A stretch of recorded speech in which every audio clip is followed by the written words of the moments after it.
time money. He'll take some time to go over tomorrow's plan, and then we'll take questions from reporters. Brian?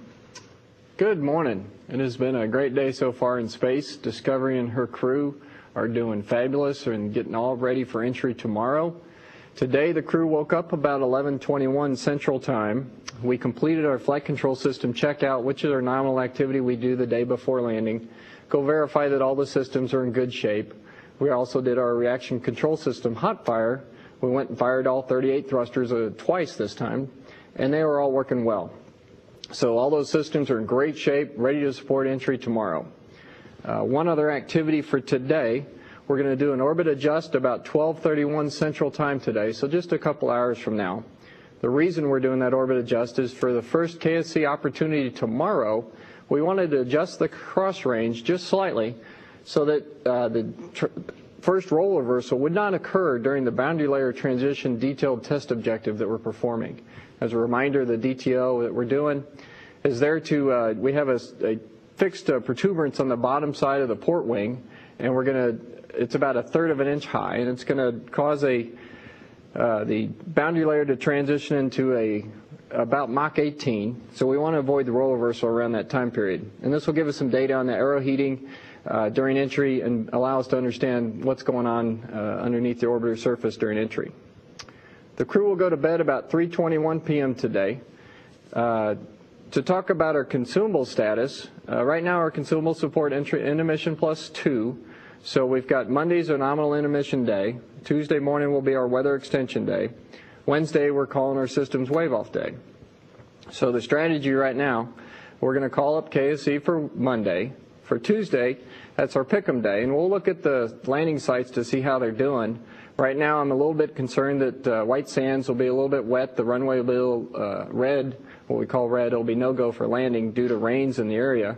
But we'll evaluate that, and we'll look at the weather forecast and look at what we need to call it for Tuesday. We will for sure probably call it KSC and Edwards on Tuesday. And then on Wednesday, assuming that all 3 sites are go, if we're still in the air, we'll call them all up. For tomorrow, the wake-up is about 11:21, the same time as today. We'll begin the deorbit prep at 2:47 Houston time in the morning. Payload bay close is about 4:07 in the morning. And this flight, some of you probably already know, and I think you've been showing it on the NASA TV, we're doing a descending opportunity. This was a pre-flight decision that we did on this flight because it really helped with the crew timeline.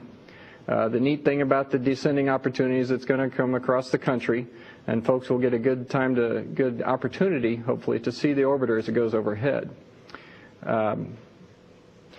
I did get the question previously on a descending opportunity, who would be able to see it, and would they be able to hear the sonic booms?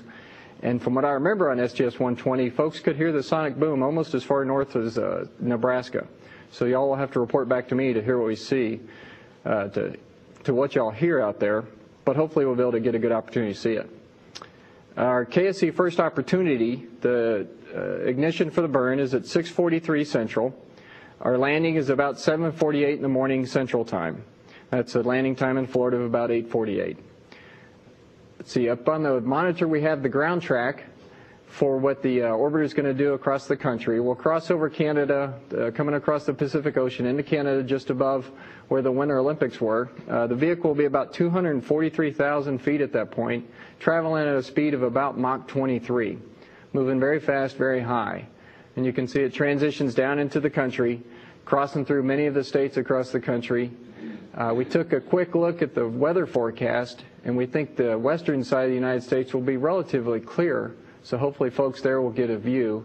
The eastern side might be a little bit more cloudy, so hopefully you'll get a hole, maybe you can see it through the clouds. And then we'll land at KSC, of course. And this is our first opportunity. The next map, this is our second landing opportunity, and again the burn time for this one is at 8:17 a.m. That's when we have ignition for the deorbit burn.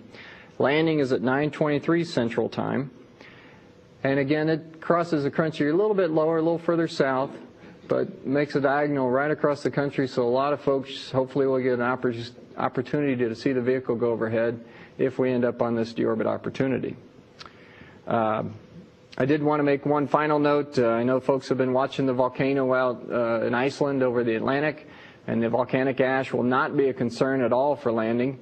We will not go anywhere near that ash cloud, so it is not a concern for Discovery or her crew.